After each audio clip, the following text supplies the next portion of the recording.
BCB নির্বাচনের আগে voter তালিকা নিয়েই তৈরি হয়েছে নানা জটিলতা। খসড়া তালিকা থেকে বাদ পড়া বিতর্কিত 15টি ক্লাব শেষ পর্যন্ত জায়গা করে নিয়েছে চূড়ান্ত তালিকায়। শুক্রবার বিকেলে প্রকাশিত ভোটার তালিকায় নরসিংদী জেলা ক্রীড়া সংস্থার কাউন্সিলর ছাড়া আর সব আসন পূর্ণ হয়েছে। বৃহস্পতিবার বিকেলে এই ক্লাবগুলোর বিষয়ে সাংবাদিকদের সঙ্গে কথা বলেন তামিম ইকবাল। দাবি করেন ক্লাবগুলোকে তালিকায় রাখার বিষয়। চূড়ান্ত তালিকায় এই 15 ক্লাবের নাম রেখেছে নির্বাচন কমিশন। তবে তামিমের দাবির মুখে কি টনক নড়ল নির্বাচন কমিশনের?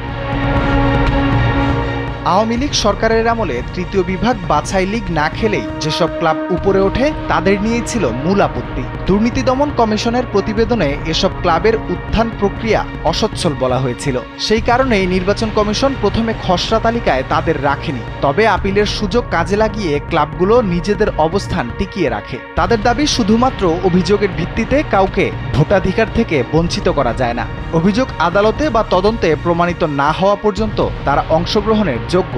কমিশনও শেষ পর্যন্ত সেই যুক্তি মেনে নেয়।